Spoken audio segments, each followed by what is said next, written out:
Bienvenue sur la chaîne Entertainment Anime. Ici nous plongeons dans les aventures épiques et inoubliables du monde de One Piece, où Monkey D. Luffy et l'équipage du chapeau de paille naviguent à contre-courant pour réaliser leur rêve, devenir le roi des pirates. Assurez-vous de vous abonner et d'activer la cloche de notification pour ne rien manquer des dernières mises à jour concernant l'univers de One Piece.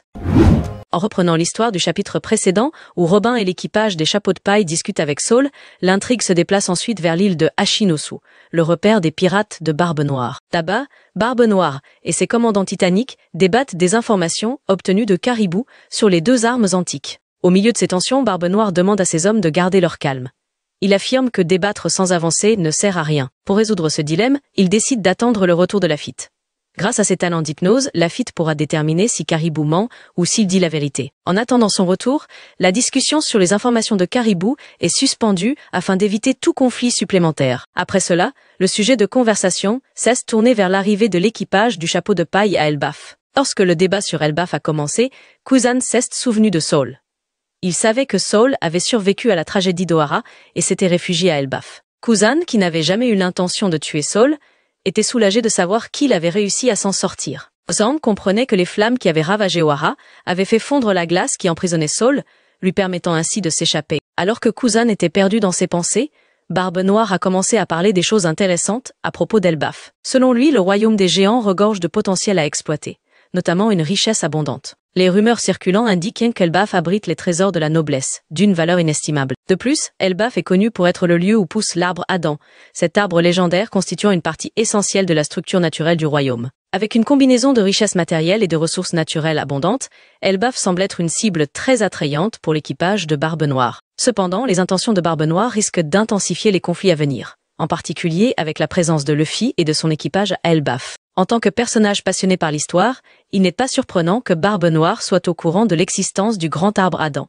qui est au cœur du royaume d'Elbaf. Outre ses ressources naturelles, Elbaf possède également le prince Loki, associé à un fruit du démon légendaire qui suscite l'intérêt de Barbe Noire et de son équipage. Burgess a déclaré que si les pirates de Barbe Noire pouvaient s'approprier tout cela, les bénéfices seraient immenses. Doki était du même avis, ajoutant que les trésors abondants d'Elbaf seraient d'une grande utilité, notamment pour financer les nombreuses transactions qu'il réalise dans le monde souterrain. Le bois d'Adam, qui possède une valeur marchande exceptionnelle, pourrait également être utilisé pour construire un nouveau navire, plus solide que leur actuel, qui est fait de bois ordinaire. De plus, le fruit du démon légendaire de Loki, connu sous le type mythical Zoan et doté de pouvoirs extraordinaires, est considéré comme la cible principale. Avec ce pouvoir, Kurohige pourrait disposer d'une arme supplémentaire extrêmement dangereuse, en tant que troisième pouvoir dans son corps, complétant ainsi le Yami Yami no Mi et le Gura Gura no Mi. La déclaration de Doki sur le troisième pouvoir a choqué Kuzan.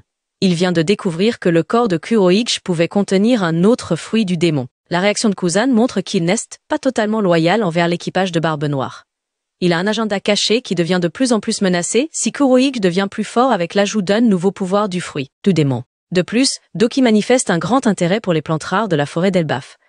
Certaines de ces plantes possèdent des propriétés médicinales extraordinaires, tandis que d'autres sont des poisons mortels. Doki prévoit d'utiliser ces plantes pour ses propres besoins, qu'il s'agisse de remèdes ou d'armes biologiques dangereuses. Vascotte ajoute que, puisque l'équipage du chapeau de paille se trouve maintenant à Elbaf, c'est une excellente occasion non seulement de prendre toutes les richesses et ressources de ce pays, mais aussi d'éliminer Luffy avant qu'il ne devienne plus puissant. Kurohige répond en disant que bien que l'idée soit très séduisante, un voyage à Elbaf nécessite une planification minutieuse et des préparations sérieuses. Rappelle qu'Elbaf est une nation très puissante et qu'il n'est pas facile d'y entrer.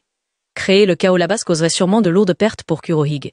Kuzan déclara ensuite que si Kurohige avait vraiment l'intention de faire quelque chose à Elbaf, il souhaitait y participer. Principale raison de Kuzan était son désir de revoir Jaguar des Sols, un vieil ami, bien que les véritables motivations de cette rencontre demeurent floues. De plus, Kuzan voulait surveiller directement la mission de l'équipage de Kurohige.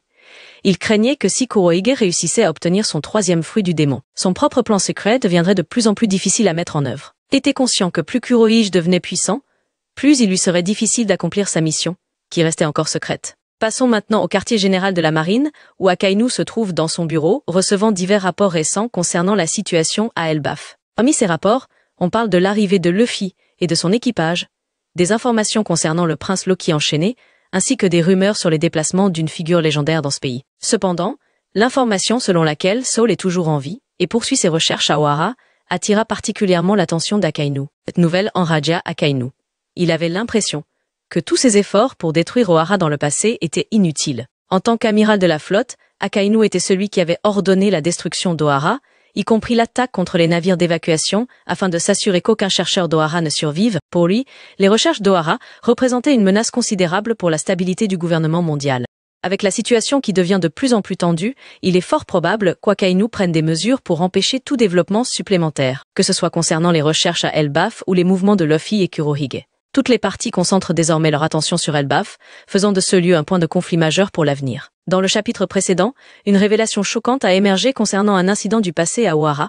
Spandine avait accusé publiquement Nico Robin, déclarant que cette petite fille avait détruit le navire d'évacuation d'Ohara. Cependant, il est désormais révélé que c'est en réalité Akainu qui a détruit ce navire. Akainu craignait que les Gorosei ne découvrent que Sol est toujours en vie et poursuit ses recherches à Elbaf. En tant qu'amiral de la flotte actuelle, Akainu estime que toute la responsabilité de cette erreur lui incombera, surtout depuis que Kuzan, qui avait également été impliqué dans cette mission, a quitté la marine et rejoint les pirates de Barbe Noire. Akainu soupçonne qu'Elbaf deviendra le centre d'un grand chaos, encore plus important que ce qui s'est passé à Wano Kuni. Autrefois, Akainu avait délibérément évité l'intervention de la marine dans le conflit de Wano, mais la situation à Elbaf ne peut pas être ignorée. Des facteurs tels que la continuation des recherches d'Ohara à la base, l'arrivée de Luffy en tant que Yonko, le danger potentiel du prince Loki si ses chaînes se brisent, et les mouvements d'une mystérieuse figure cachée dans ce pays. Tout cela convainc Akainu qu'il doit prendre des mesures décisives, bien qu'il soit actuellement occupé avec d'autres problèmes, y compris le conflit avec l'armée révolutionnaire. Akainu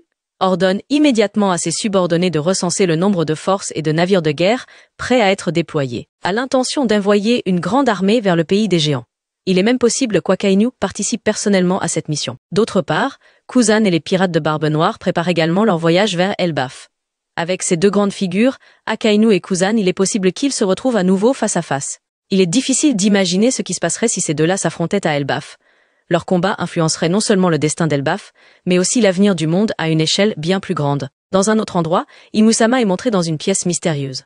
À l'intérieur de cette pièce, on aperçoit plusieurs posters de figures importantes, disposés soigneusement. Ces posters comprennent des noms célèbres, tels que Luffy, Dragon, Kurohige, Shanks, Loki et d'autres personnages dont l'identité n'a pas encore été révélée.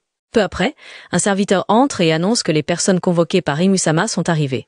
Ensuite, plusieurs individus, dont on ne voit que les silhouettes, entrent dans la pièce et s'agenouillent devant Imusama. Leur identité reste secrète, mais il est fort probable qu'il s'agisse des Chevaliers Sacrés, un groupe d'élite servant le gouvernement mondial. Les Chevaliers Sacrés semblent recevoir une mission spéciale en lien avec les personnages présents sur les posters. Auparavant, nous avions déjà vu plusieurs noms qui attiraient l'attention d'Imusama, tels que Luffy, Kurohige, Shirahoshi et Vivi. Dans les développements récents, cette liste s'est élargie pour inclure Dragon, Loki et d'autres personnages non identifiés. Cela montre que la vigilance d'Imusama s'étend désormais à divers individus considérés comme des menaces pour le pouvoir du gouvernement mondial. Il ne s'agit pas seulement des forces révolutionnaires, mais aussi des personnages d'Elbaf, des pirates au chapeau de paille et des pirates de Kurohige. Dans le village où se trouve le pirate Giant Warrior, l'atmosphère reste calme, alors qu'ils attendent le retour des pirates du chapeau de paille qui sont partis à la bibliothèque de Saul. Les géants se préparent à organiser une grande fête pour accueillir Luffy et son équipage. Voici une petite théorie qui pourrait se produire dans le chapitre 1134.